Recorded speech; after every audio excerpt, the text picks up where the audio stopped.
Kemudian Yesus dibawa menghadap imam besar.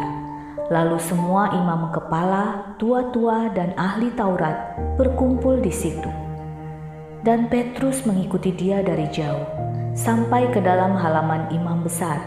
Dan di sana ia duduk di antara pengawal-pengawal sambil berdiam dekat api.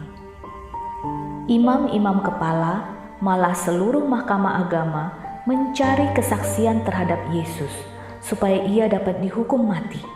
Tetapi mereka tidak memperolehnya.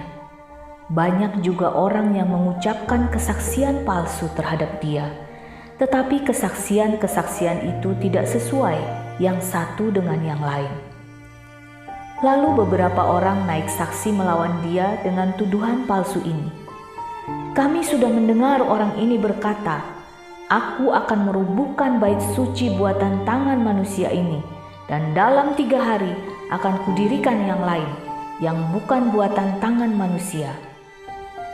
Dalam hal ini pun kesaksian mereka tidak sesuai yang satu dengan yang lain. Maka imam besar bangkit berdiri di tengah-tengah sidang dan bertanya kepada Yesus, katanya, "Tidakkah engkau memberi jawab atas tuduhan-tuduhan saksi-saksi ini terhadap engkau?" Tetapi ia tetap diam dan tidak menjawab apa-apa. Imam besar itu bertanya kepadanya sekali lagi, katanya, "Apakah engkau Mesias, anak dari yang terpuji?" Jawab Yesus, "Akulah dia, dan kamu akan melihat Anak Manusia duduk di sebelah kanan Yang Maha Kuasa dan datang di tengah-tengah awan-awan di langit." Maka imam besar itu mengoyakkan pakaiannya dan berkata, "Untuk apa kita perlu saksi lagi? Kamu sudah mendengar hujatnya terhadap Allah. Bagaimana pendapat kamu?" Lalu dengan suara bulat mereka memutuskan bahwa dia harus dihukum mati.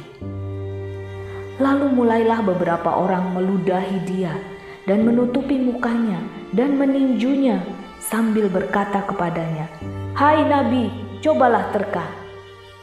Malah para pengawal pun memukul dia. Petrus menyangkal Yesus. Pada waktu itu Petrus masih ada di bawah di halaman. Lalu datanglah seorang hamba perempuan imam besar. Dan ketika perempuan itu melihat Petrus sedang berdiam, ia menatap mukanya dan berkata, "Engkau juga selalu bersama-sama dengan Yesus, orang Nazaret itu."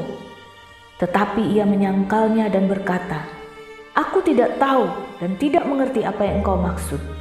Lalu ia pergi ke serambi muka dan berkokoklah ayam.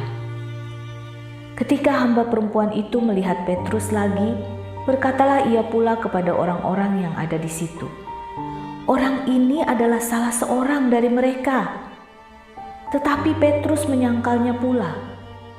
Tidak lama kemudian, orang-orang yang ada di situ berkata juga kepada Petrus, "Engkau ini pasti salah seorang dari mereka, apalagi engkau seorang Galilea." Maka mulailah Petrus mengutuk dan bersumpah, "Aku tidak kenal orang yang kamu sebut-sebut ini." Dan pada saat itu berkokoklah ayam untuk kedua kalinya. Maka teringatlah Petrus bahwa Yesus telah berkata kepadanya, "Sebelum ayam berkokok 2 kali, engkau telah menyangkal aku 3 kali." Lalu menangislah ia terseduh-seduh.